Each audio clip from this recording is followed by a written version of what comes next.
So, should be able to see the screen now. Let's get underway. So, the first thing is that most of us who are small business owners, we're working so many hours and we end up looking like everyone else because we're listening to the gurus, we're listening to the YouTubers, the Instagrammers, all the trendsetters, the people that seem to be doing really well. We don't actually know that they're doing well. We're just being told that they're doing well. And then we think we need to follow them. So we have these beautiful headshots, the most incredible photos, the most beautiful websites, usually built in Squarespace, right? Or it could be, a business card or signage or something that's telling you that this person is doing really well. And we call that wealth signaling. They're signaling that everything's great, but meanwhile, we don't know that their lives are falling apart. What we see is these bios that are very generic. They soften out accents if they have them. They have websites that could be from pretty much anyone. It all starts to look the same. There used to be about 10 years ago a phenomenon where everyone looked like they produced their graphics on Canva because they did produce their graphics on Canva, and there was a lot less diversity in those graphics. So we said to follow what was in the top of the list of Canva templates and call that what was trending and what we wanted to do. But there is a bit of a myth of sameness, which says, that if we see that, it equals credibility, it equals success, it equals someone who's worth trusting with our time and money. It doesn't so much anymore, as we've started to realize through the influencer economy that it's all built on a house of cards and it's all built on lies. That these people who are wealth signaling are often into debt up to their eyeballs. They're not delivering anything. And quite often what they're doing is producing courses and communities and those sort of things without any credibility of actually working in the space that they're apparently teaching. They've just kind of told us they are because they've followed it from some other course creating guru who said, this is how you do it. This is the template. This is the framework. But you're not alone. About 84% of us experience imposter syndrome. I get it all the time. I was literally just, an hour ago at a very fancy, very expensive school where I was helping students with their entrepreneurial endeavors.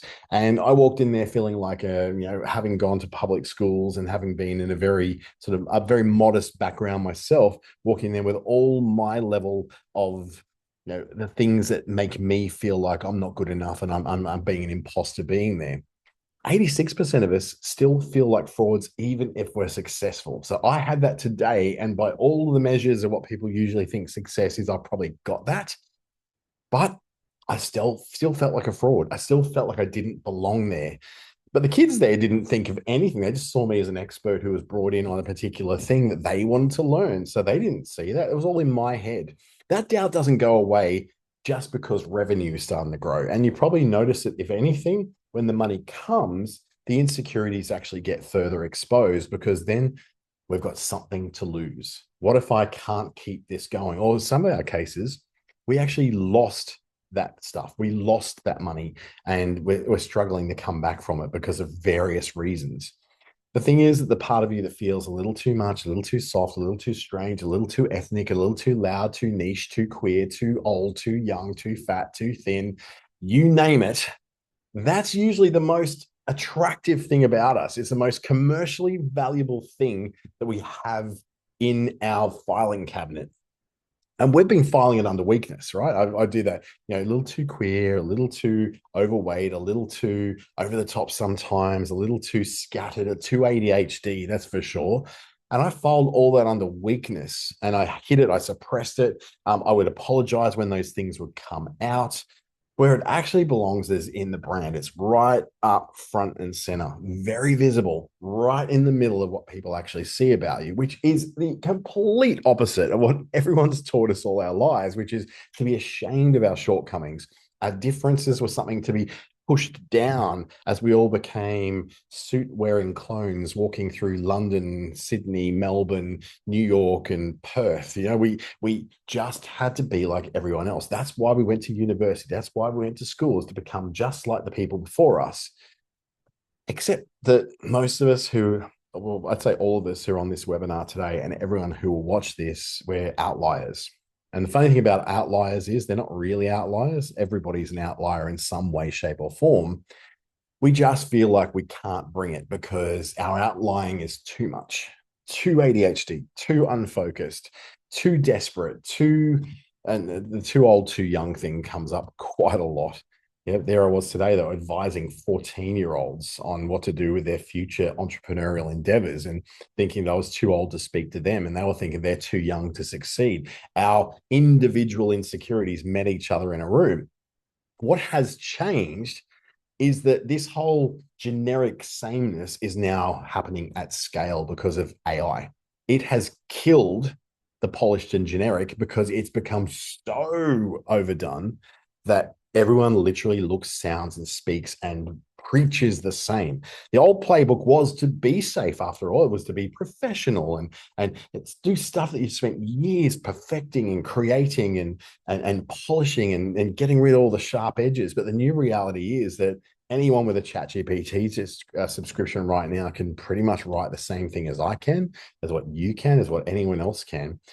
So then we think, well, if a chatbot can do it, it has the same trust level of it as a chatbot. And we don't really trust chatbots with our children or with our businesses or with our money or with anything really, because we know those things can lie. They're just taking the sum total of everything that's brought in around the topic we're speaking about, especially ourselves as consultants, as specialists, as trainers, as advisors, and it packages it up neatly to the average. This is what the average person who's doing this should be. That's the truth of what's happening right now. We've always leaned towards the average anyway because it felt safe, but we're essentially all outliers. Every single one of us who's probably watching this is an outlier in some way. I am too old. I am too fat.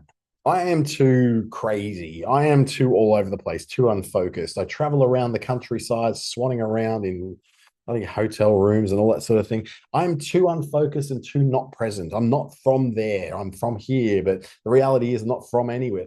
All this stuff ends up making us look like we're not just out of touch and our reality, but we're also in a place where it doesn't really make sense for us to try and be different because it feels dangerous. Just one.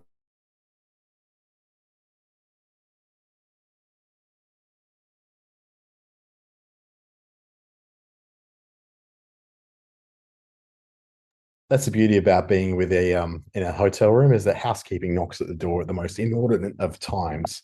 So those new realities, and that's just a perfect example of it right now. I could have tried to hide that, but I came back and said, that's what just happened. That's the reality of the life that I live. And this is a little bit where we start to lean into what those insecurities are doing to us. I could have just gone, oh my goodness, it's so horrible, so horrible. But I've actually just integrated it into this presentation. So what's next? Well, what still works out there is that 70% of your consumers feel that stronger connection to people who are very visible and very human. So that makes sense because I tend to trust the people who I have some kind of affinity with, an alignment with, if you like. And that texture, that specific thing that only I would notice about someone, is often what makes me draw to them. I'm actually drawn to the insecurities in people. And funnily enough, the empathy that we feel as human tends to draw us into that. Whilst the logical part of our brain may just go, you know what, I want to work with them because look at how damn successful they are. The reality is that all of us are making decisions first. Like it's like something like 800 times faster we've made a decision in the back of our brain to do something because it's just instinctual to us, rather than making the logical decision. 57% of buying decisions say that visibility directly drives their buying decisions. This is the theory of mere exposure. So people will trust you more because they have seen you, even just the once, but you immediately are ahead of 99.999% of people that they haven't seen yet. They haven't had any experience with. The people I work with are generally because I've worked with them before. The people who I'm thinking of working with who are new are generally people who I may not have worked with before, but I've seen. They're very visible. They're very active in the world. Then there's this too much inventory that we tend to pack into ourselves. I'm too young, I'm too old, I'm too ethnic, too queer, too regional, too late, too much on the West Coast.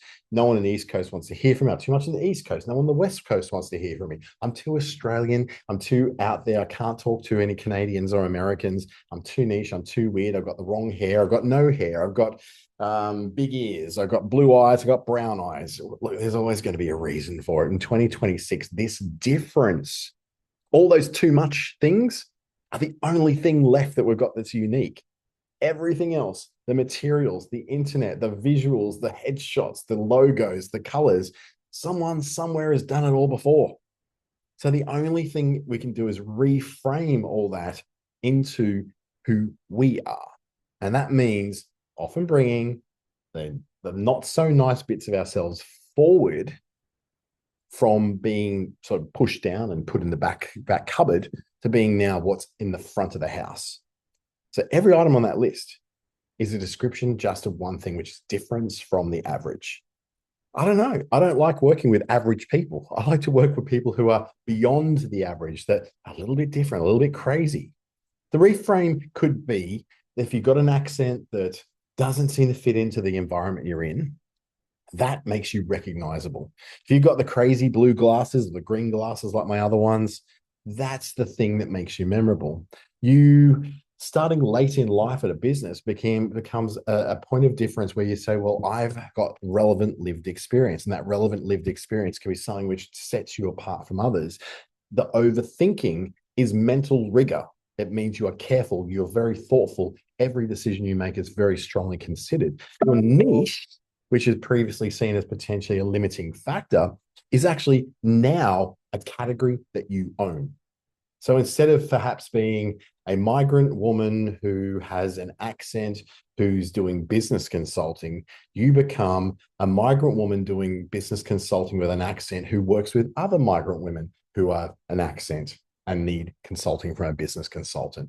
That's a category that you can own. And yeah, sure, like you might be living in a regional center. There's enough other people like that for you to appeal to. That's the beauty of the internet. You can go anywhere. And all micro segments are underserviced at the moment, meaning if there's a particular group of people that you have a very strong affinity with, they're already underserviced. There's already people who can't find someone who gets them or understands them.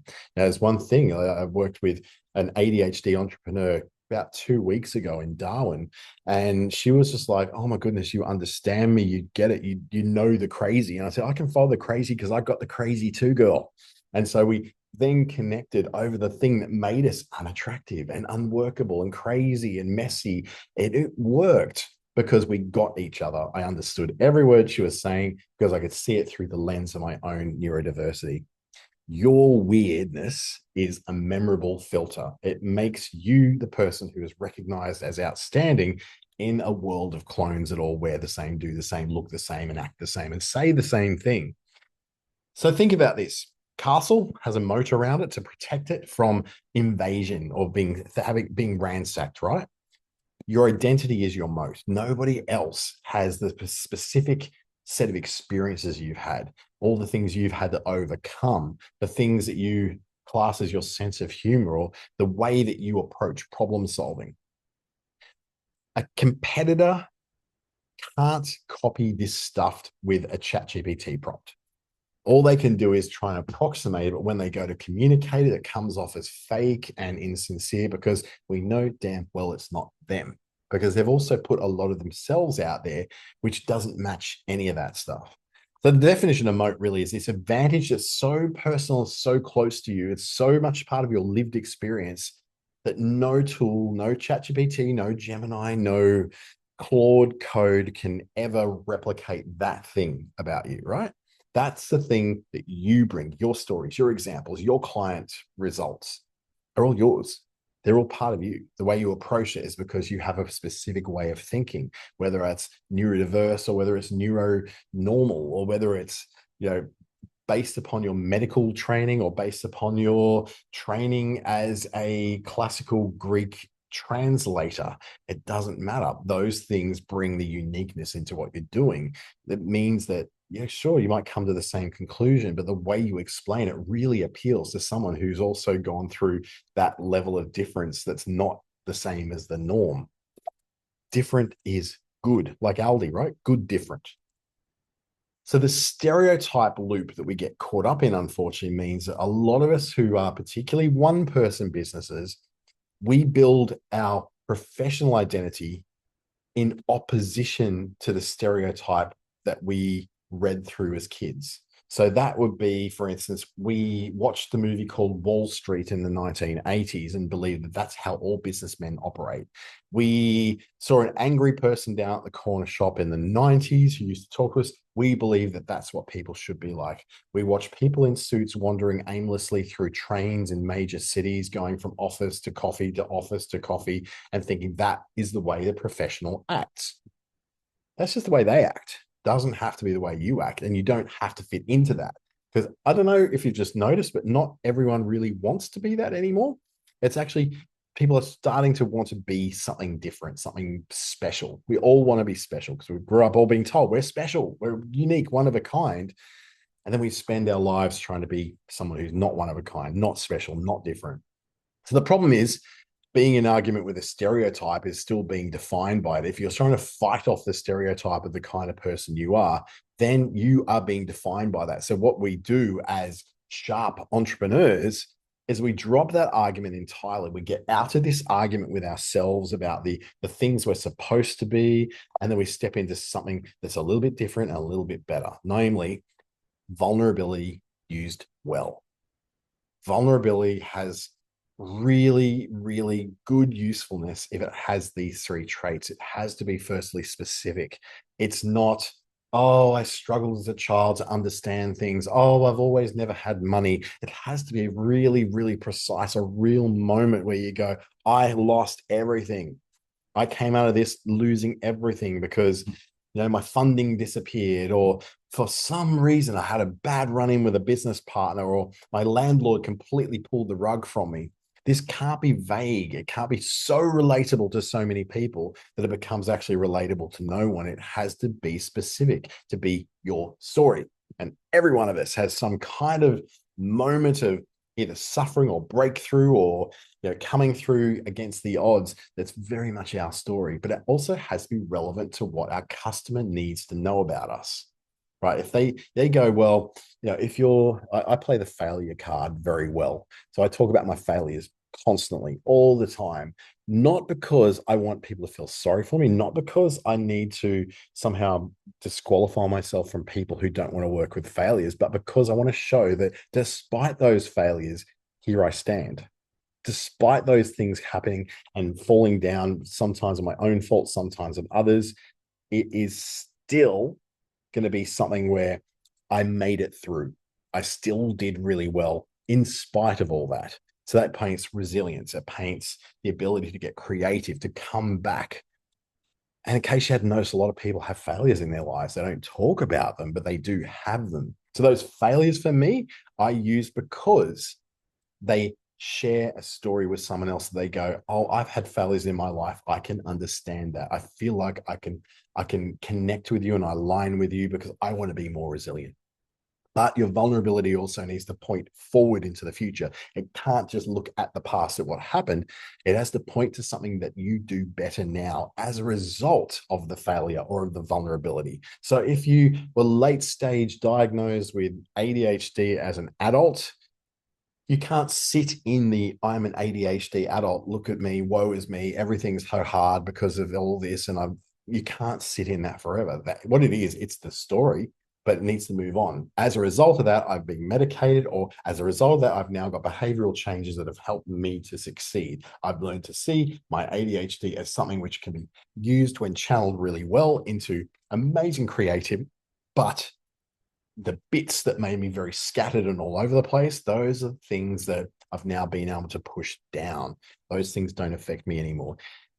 You don't want to go too much further on it. That's where you start talking about your memoirs and writing a book or a TV series. You want to talk about your life if it's that interesting. It just has to be something specific, something relevant and relatable to someone who you want to work with. And it has to point to you overcoming that relevant failure or vulnerability, or moving on despite it, or bringing it with you, as so many of us do when we have those vulnerabilities. They don't go away, but we bring them with us. We produce some kind of, I guess, a framing of it, which shows that despite this, I'm still great to work with. So the 4 stages are: you need to do a bit of an inventory, identify what it is you've been hiding away, what it is you've been looking at and going, oh, I'm too much of this, I'm too much of that. Then audit that for relevance according to the work you do. So, for instance, is ADHD a superpower if you are an accountant? Probably not, because you want an accountant to be very, very details and oriented and very much focused on the thing that they're doing at the time. But if you're looking at creativity and the ability to be able to grow a business through really effective use of digital tools, then ADHD can be a good thing, right?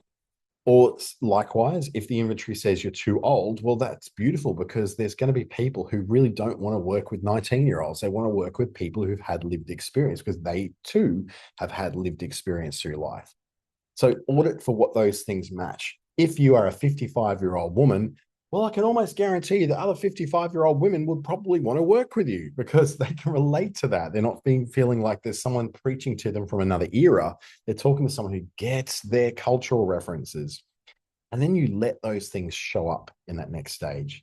It shows up in the bio on your LinkedIn profile. It shows up on your services page. It could be your story brand script message that's on the first page of your website above the fold. It could be the examples that you show. I worked with Karen, who was 56, and we achieved this. And you can't be what you can't see. You don't tend to want to buy something which isn't appropriate for you. I don't necessarily want to work with a consultant who only works with people who earn seven figures every month, live in America, and drive Porsches and Ferraris. I don't want Porsches. I don't want Ferraris. I'm not American, so I don't relate to that kind of hypey guru stuff. And then track the quality of the people who are coming in. Is what you're doing, that have you got enough of a relevant match between what your insecurities and what your vulnerabilities are, and the match of what the kind of thing you think is relevant to the audience you're trying to reach, and with all the things you've done of making it visible without making it all about that, is that working? Is it actually working? Who's it bringing in? I'm going through this right now. Completely changed the approach to my LinkedIn, away from being like chasing the metrics of the likes and the engagement and the shares. And I've gone specifically for a very, very, very narrow audience of people who need a very specific thing from me. And my engagement and my views have just crashed, absolutely annihilated, crashed. And the result of that is, whilst all that has crashed, my revenue's up, my inbound messages are up, the quality of the customers coming to me are up.